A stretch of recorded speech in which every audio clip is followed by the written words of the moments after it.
날마다 쓰는 나의 신앙일기 TV 데일리 큐티 나무향기입니다. 오늘은 여호수아 6장 22절에서 27절을 묵상하겠습니다. 여호수아가 그 땅을 정탐한 두 사람에게 이르되 그 기생의 집에 들어가서 너희가 그 여인에게 맹세한 대로 그와 그에게 속한 모든 것을 이끌어내라 하매 정탐한 젊은이들이 들어가서 라합과 그의 부모와 그의 형제와 그에게 속한 모든 것을 이끌어내고 또 그의 친족도 다 이끌어내어 그들을 이스라엘의 진영 밖에 두고 무리가 그 성과 그 가운데에 있는 모든 것을 불러 사르고 은금과 동철 기구는 여호와의 집 곳간에 두었더라. 여호수아가 기생 라합과 그의 아버지의 가족과 그에게 속한 모든 것을 살렸으므로 그가 오늘까지 이스라엘 중에 거주하였으니 이는 여호수아가 여리고를 정탐하려고 보낸 사자들을 숨겼음이었더라. 여호수아가 그때 맹세하게 하여 이르되 누구든지 일어나서 이 여리고 성을 건축하는 자는 여호와 앞에서 저주를 받을 것이다. 그 기초를 쌓을 때 그의 맏아들을 잃을 것이요 그 문을 세울 때 그의 막내 아들을 잃으리라 하였더라. 여호와께서 여호수아와 함께 하시니 여호수아의 소문이 그 온 땅에 퍼지니라. 여호수아는 두 정탐꾼에게 그들이 약속한 것을 지키도록 해주었습니다. 그들은 라합과 그 집에 있는 사람들을 살려주기로 약속한 사람들이었습니다. 여호수아의 이 결정은 자신에게서 나온 것이 아니라 약속을 지키시는 하나님에게서 나온 것입니다.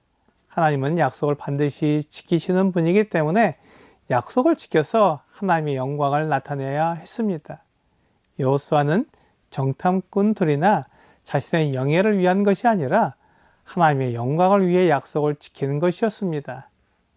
사람이 이 세상에 존재하는 목적이 하나님의 영광을 위한 것입니다. 사람은 자기 자신을 위해서 살도록 만들어지지 않았는데 만일 사람이 자신을 위해서 살려고 한다면 그것을 욕심이라고 말합니다. 자기에게 주어진 것 이상으로 자기를 드러내고 사람들에게 인정을 받으려고 하기 때문입니다. 야고보서 1장 14절과 15절은 오직 각 사람이 시험을 받는 것은 자기 욕심에 끌려 미혹됨이니 욕심이 잉태한 즉 죄를 낳고 죄가 장성한 즉 사망을 낳느니라 라고 말씀하고 있습니다. 자기 욕심 때문에 죄를 낳고 죄가 사망을 낳는 것입니다. 사람은 하나님을 떠나 자기가 중심이 되어야 한다고 생각하기 때문에 욕심이 생길 수밖에 없습니다.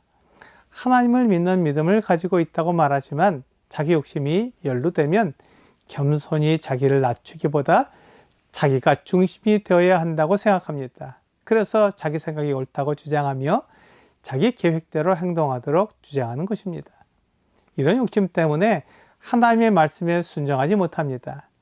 하나님의 말씀에 순종하면 내가 아니라 하나님이 중심이 되고 나를 드러내려고 하는 욕심은 사라지기 때문에 욕심대로 살고자 하면 하나님의 말씀에 순종하지 못하는 것입니다. 욕심은 세상의 목적과 관련이 있습니다.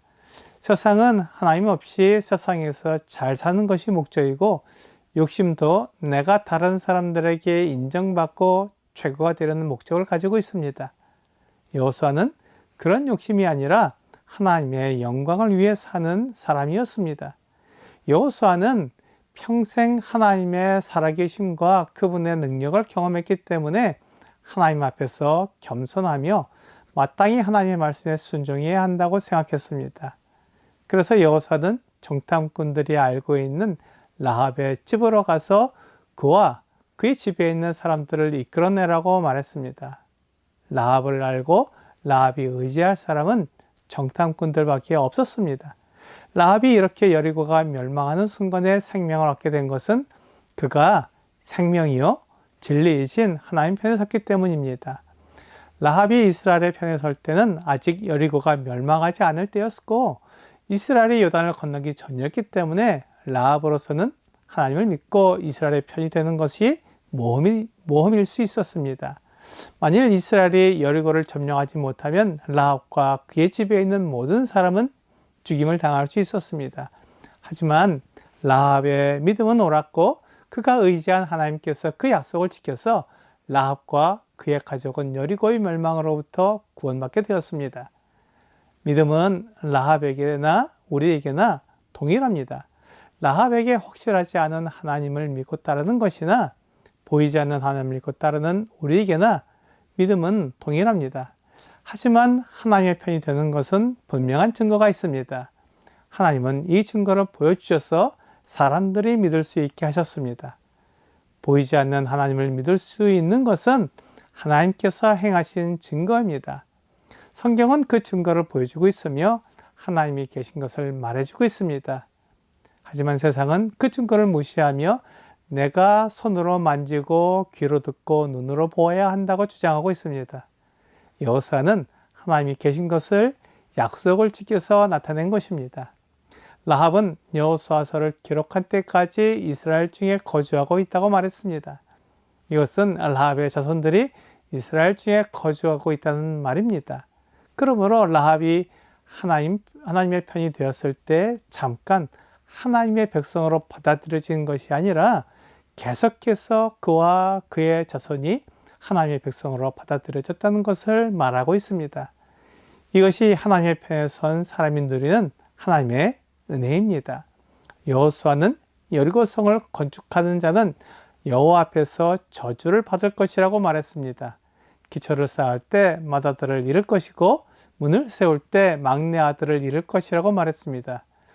이것은 여리고성이 우상 숭배의 상징이었기 때문에 이런 저주를 말한 것입니다. 하나님은 여호수아를 통해 여리고성을 다시 건축하지 못하게 막으셨습니다. 하지만 열왕기상에서 베델 사람 히엘이 여리고를 건축할 때 맏아들 아비람과 막내 아들 수굽을 잃었다고 말하고 있습니다. 하나님이 말씀하신 것은 반드시 이루어집니다. 하나님이 살아계시기 때문에 말씀하신 것이 그대로 이루어집니다. 이것을 통해 하나님께서 여호수아와 함께 하시는 것이 나타나게 되었습니다. 하나님은 자기를 따르는 사람과 함께 하시는 살아계시는 분이십니다. 오늘의 적용 질문을 보겠습니다. 하나님 편에 서게 되었을 때 은혜를 얻게 됩니다. 일과 속에서 하나님 편에 서는 것은 어떤 것일까요? 그리고 나는 어떤 결정을 해야 할까요? 세상은 하나님이 없다고 말합니다. 우리가 일과 속에서 만나는 것들은 하나님 없이 세상에서 잘 사는 방법입니다. 그래서 하나님 편에 서는 것은 세상에서 말하는 것을 거절하고 하나님을 믿으며 하나님의 말씀에 순종하는 삶입니다. 오늘 라합과 그의 집에 있는 모든 사람을 살리신 것처럼 그분을 믿는 우리를 구원하시는 하나님을 따르고 믿는 여러분과 제가 되기를 주 예수님의 이름으로 기도합니다.